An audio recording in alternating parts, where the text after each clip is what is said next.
जैसा कि आप जानते हैं, कहा जाता है कि गंगा शिव की जटाओं से निकलती है।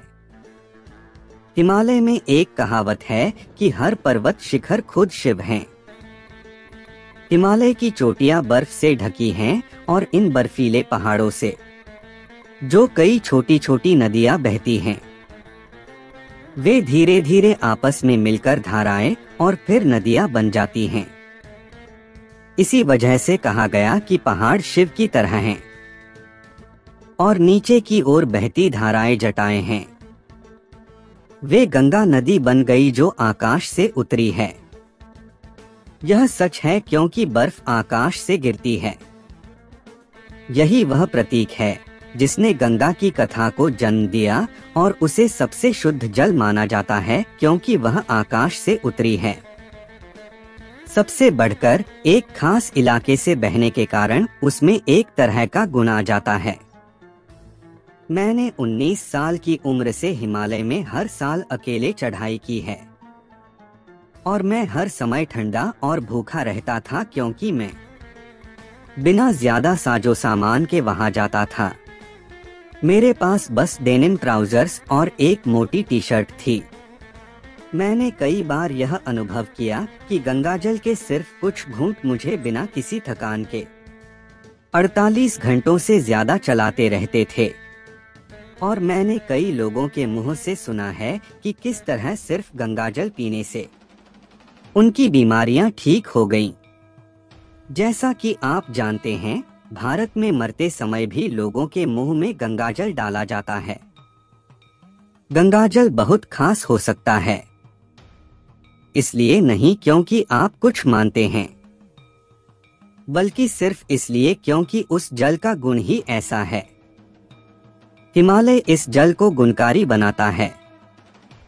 कथा ऐसी है कि गंगा एक दैवी नदी थी जो इस धरती पर आई और उसका तेज बहाव दुनिया के लिए खतरा हो सकता था। इसलिए शिव ने उसे अपने सिर पर धारण कर अपने बालों से होते हुए हिमालय की ढलानों से नीचे की और धीरे धीरे बहने दिया।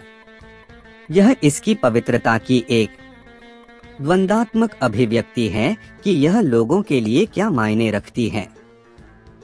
इस नदी की पवित्रता एक भारतीय के लिए पवित्रता का प्रतीक बन गई है।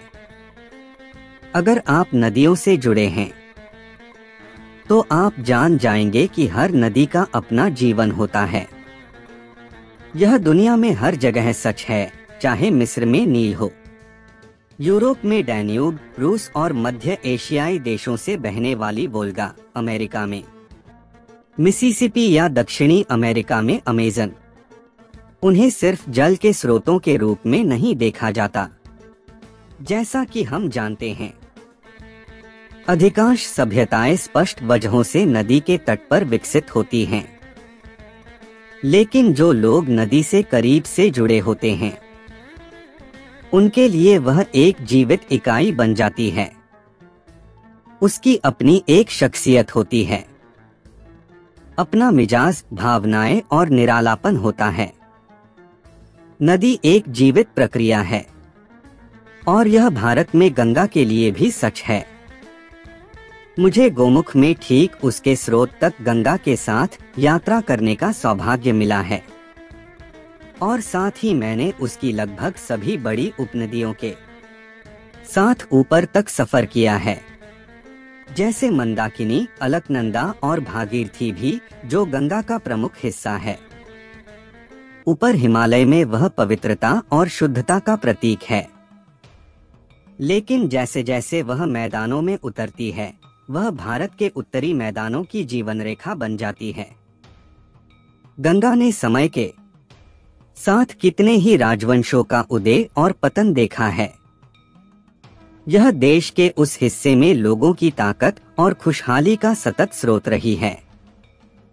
अब ऐसा समय आ गया है जहां हम उसे एक संसाधन की तरह देखते हैं और हमने ऊपर हिमालय में उस पर बांध बना दिया है, जिसने बहुत से लोगों को चोट पहुंचाई है जो गंगा को एक जीवित माता या देवी के रूप में देखते थे।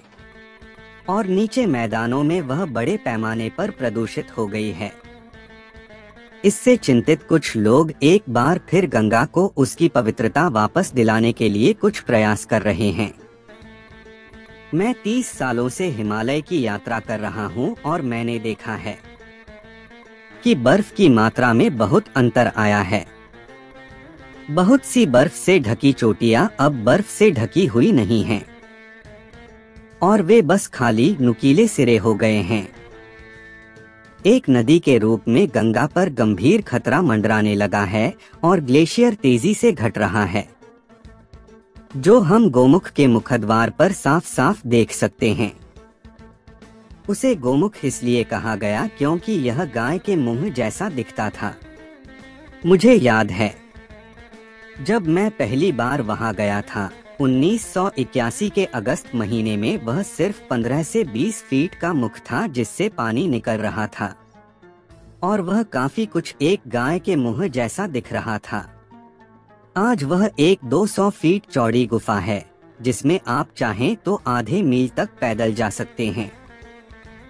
गंगा के जीवन पर जलवायु परिवर्तन का बहुत ज्यादा असर पड़ रहा है और अगर किसी भी समय वह नदी के अस्तित्व के लिए खतरा बन जाता है तो इसका मतलब भारत के उत्तरी भागों के लिए एक बड़ी तबाही हो सकती है, जहां यह हमेशा से लोगों की जीवन रेखा रही है। पूरा वीडियो देखने के लिए दिल की गहराई से शुक्रिया, धन्यवाद।